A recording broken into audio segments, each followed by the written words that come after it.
People need to ask themselves certain questions like, is the world the way that the government and the media tells us that it is? Um, are we supposed to believe the news? Asks simple questions like, what was the result of World War II compared to what we're told happened in World War II? So the result of World War II, if you look at that, then you'll see, well,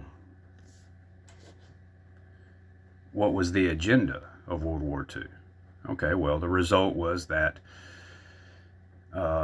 China became a communist nation, and also some other Asian nations became communist. All of Europe became socialist. All of Europe became socialist minded.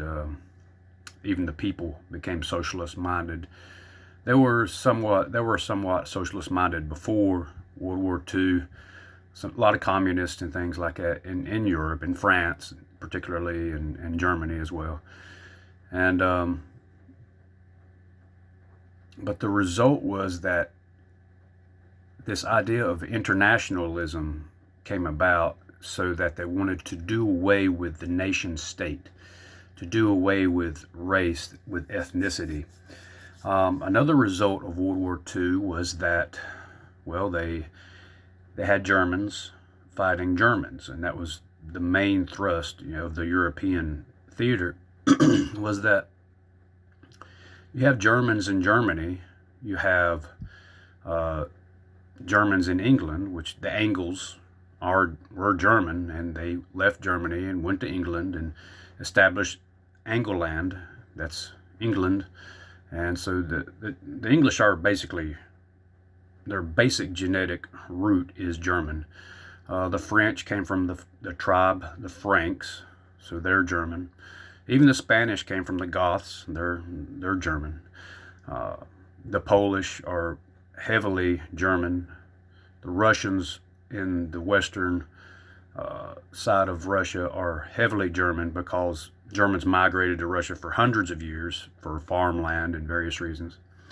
It was viewed as the wide open farmland that you could go in and establish yourself. And so Germans did that for hundreds of years. And so basically World War II, you had Germans fighting Germans. You had Austrians, they're German, and the vast majority of the military in the United States during World War II was, their ethnicity was German. And so you had Germans killing Germans. And let's say, for example, you have Hitler, who's working people to death, basically, trying to keep the war machine up. Let's say that narrative happened, and you have the Jews and you have the Polish. Okay, who are you going to work? The Jews, a young Jewish man, or a young Polish man who's basically a German? Who are you going to get work out of? Physical labor. Think about that. If you've ever met any, you would understand that there's only one clear choice there. It's not going to be the Jews. They're not known for doing physical labor. In fact, they're known for not doing physical labor.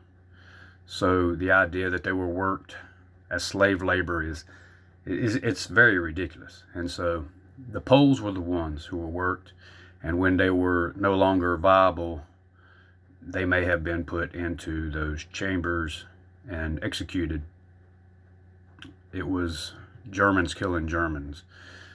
And unfortunately, we have all throughout history and all throughout the world, we have this population of people who call themselves Jews that are claiming oppression, stolen oppression status. Instead of stolen valor, they have stolen oppression status.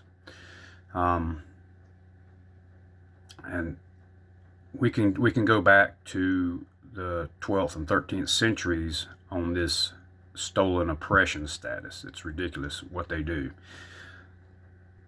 So, and you can look this up, do your own research, but Pope Clement And I believe, don't quote me on this, but I believe it was 1311 made usury illegal in Catholic countries.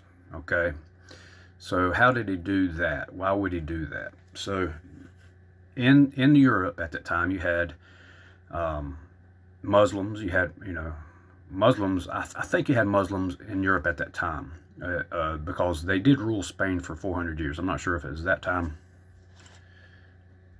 or another time, but so you had Muslims. I'm sure you had the people who call themselves Jews, and then you had Catholics. And anyone that was Christian outside of the Catholic faith, I guess you want to call it, they weren't allowed to do anything. They were persecuted. They were killed. And so when Pope Clement made usury illegal, in other words, lending at interest, then that meant that anyone who's a Catholic could not own a bank. And so at the time, the banks were held by the Knights Templar. They were the banking institutions of the time, and they had the kings of Europe under their thumb because the kings of Europe owed them a lot of money. And so it was the very next year in 1311, I believe. No, 1310 or 11, around that time, that they had murdered the Knights Templar. Several of them, not all of them, but the big ones. And so there were some that went to Portugal and remained there for a number of centuries. But they did that, and so who was left to run the banks, the banking institutions? Well, it was the people who call themselves Jews. So they were given that opportunity because, once again, they claimed oppression status and said that they were not allowed to do physical labor because they were oppressed people. So, who are these people who call themselves Jews? Well, they're not descendants from the Hebrews. I mean, you think about the language, the Hebrew language, right? They didn't speak Hebrew. Yiddish is a Germanic language. They're not German either because they don't act German. They don't think German. I might not know my flowers, but I know white people, and Germans and the people who call themselves Jews are not the same at all. So get that out of your head if you have that in your mind, that they are German or Northern European. They're not. They could be Eastern Roman Empire, the descendants of the royalty of Eastern Roman Empire. That's what I concluded through my research. And they were allowed by the Western Roman Empire, the Pope, to go up into Europe and control the banking system for the Catholic Church. Okay, so the Catholic Church is in charge of all this. And so those are the chosen people, chosen by the Pope, who is, the Catholic Church is not a Christian organization. Let's just get that out of the way. They do worship the sun god Apollo, or Apollyon, or Abaddon, in the Hebrew language. They worship the sun god, and they created Islam, or reinvented Islam, which is the moon god. And that's the other part, that they invented that in order to get rid of the masses of actual true Christians that were in the Middle East at the time that the Catholic Church could not reach. They couldn't kill them, so they invented or reinvented this pagan religion, this moon god religion, so that those Muslims would go and kill and murder true Christians. Because you look at all throughout the Middle East, and what do you see? Catholic parishes everywhere, and untouched. So it all comes together. It all makes sense. It's all one religion. The Greek Orthodox Church, the Roman Church, and Islam are all one. The English Church is one with them, and all the Protestant churches fall under the Catholic Church. The Vatican is the whore of Babylon. Babylon is means a one world government. That's what Babylon means. And so that's what people need to understand. And so I'm just going to leave this with you, let you do your own research. I'm not going to show you anything. You can do it yourself. It's there on the websites. You can check it out for yourself. Have a good day.